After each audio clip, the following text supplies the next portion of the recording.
আপনারা দেখছেন Bankura TV. Breaking Bankura টিভিতে আপনাদের এই মুহূর্তে রয়েছে আমরা খানাকুল থানার রামনগর যে পার হাউস, ঠিক পার হাউসের সামনে আমার ডান হাতে কিন্তু পার হাউস, আর এখানে দুর্ঘটনাগ্রস্ত মারুতি এবং হচ্ছে বাইক আরোহী তিনজন এই মুহূর্তে আহত, যেটা হচ্ছে জানা যাচ্ছে। তড়িঘড়ি খানাকুল থানার ওসি সমীর মুখার্জির তত্ত্বাবধানে কিন্তু তড়িঘড়ি দ্রুত পৌঁছালো কিন্তু গ্রামীণ হাসপাতাল, অর্থাৎ খানাকুল গ্রামীণ হাসপাতালে। এবং এইখানে একটু আগে যে দুর্ঘটনা ঘটে গেল, একদম খুব সিরিয়াসভাবেই দুর্ঘটনা ঘটেছে। আমরা সেই দুর্ঘটনাস্থল থেকে আমরা সরাসরি দেখাবো যে এইখানে এখনও পুলিশ রয়েছে, যানবাহন নিরাপত্তা এবং এলাকা মানুষের নিরাপত্তা বিষয়ে তারা এখানে সক্রিয় রয়েছে। এবং সেখানে দেখা যাচ্ছে যে যেখানে এখনও কাঁচ পড়ে রয়েছে। এবং যে দুর্ঘটনা ঘটলো আজকে এই 26 সালের প্রথম দিনই দুটি দুর্ঘটনা। একটা হচ্ছে খানাকুল যে বাস স্ট্যান্ড, অর্থাৎ রাজহাটের দিকে যেতে গেলেই সামনে যে মুরগির দোকান আছে, ঠিক সেখানে কিছুক্ষণ আগে, অর্থাৎ এখন থেকে ঠিক আধ ঘন্টা আগে একটি বাইকে সংঘর্ষ হয়। ঠিক তার আধ ঘন্টা পরই আবার মারুতির সঙ্গে বাইকের সংঘর্ষ হয় এবং সেই মারুতি করেই কিন্তু তড়িঘড়ি পৌঁছানো হয়েছে খানাকুল গ্রামীণ হাসপাতালে। এবং তৎপর যেভাবে পুলিশ প্রশাসন সহযোগিতা করছে, এলাকার মানুষ কিন্তু বলছে যে এইরকম ওসিকে কিন্তু আগে আমরা কখনো দেখিনি। রক্ত ঘেটে এবং সেইখানেতে ওসি নিজে হাতে কিন্তু গাড়িতে তুলে দিয়েছে, এরকমটা কিন্তু স্থানীয়রা এবং প্রত্যক্ষদর্শীরা কিন্তু জানাচ্ছে। আমরা দেখাবো সরাসরি নিউজ অগ্নির সাক্ষাৎকারে কি বলছেন।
খানাকুল থানার ওসি সাহেব এসেছিলেন এবং তার সমস্ত স্টাফ এসেছে, অনেকগুলো এসে বিরাট সহযোগিতা করেছে।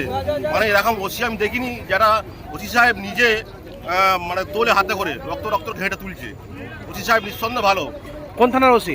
আমাদের খানাকুল থানার ওসি। আপনার নাম? আমার নাম চিত্তরঞ্জন মালিক। কি হয়েছে এখানে? ব্যাক করতে গিয়ে সব ওভারটেক করতে গিয়ে বুঝতে পেরেছেন, মানে এই মারুতি আর মোটরসাইকেল, এই যে হ্যাঁ মারুতি আর মোটরসাইকেল বুঝতে পেরেছেন। কখন হয়েছে? এই মাত্র 10 মিনিট হলো। কোথায় হয়েছে এটা? এই জায়গাটার নামটা কি? খানাকুল পাড়া হাউস। আপনার নাম? আপনার নাম? এই স্যারের নাম বলবো? আপনার নাম? আপনার নাম? বিকাশ মালিক। মারুতি আসছিল গড়াঘাটের দিক থেকে আর বাইকটা আসছিল তোমার রামনগর থেকে। আসতে হয়তো ওরা মুখোমুখি সংঘর্ষ হয়, মানে অ্যাক্সিডেন্টটা হয়। হয়ে যেতেই আমরা সঙ্গে সঙ্গে জল ফল দিয়ে খানাকুল থানায় ফোন করি ওসিকে, স্যার আপনি তাড়াতাড়ি আসুন, কারণ এখানে বিরাট একটা অ্যাক্সিডেন্ট হয়েছে। তারপর ওসি সাহেব আসেন, ওসি সাহেবের হাতে একটা ফোন ছিল, সেই ফোনটাও আমি দিলাম, ফোনটা বড়বাবুকে দিয়েছেন। কতজন আহত হয়েছে? কতজন আহত হয়েছে? মোট তিনজন হয়েছে। তিনজন আহত হয়েছে। তিনজনের মধ্যে দুজনের অবস্থা খুবই খারাপ। নাম ঠিকানা জানেন কিছু? পরিচিত ঠিকানা কিছু জানিনি। এলাকার ছেলে? আমরা পরিচিত নয়। কোথায় ঘটনাটা ঘটলো? বললো ওটা খানাকুল পাড়া হাউসের সামনে। আপনার নাম? আমার নাম চিত্তরঞ্জন মালিক।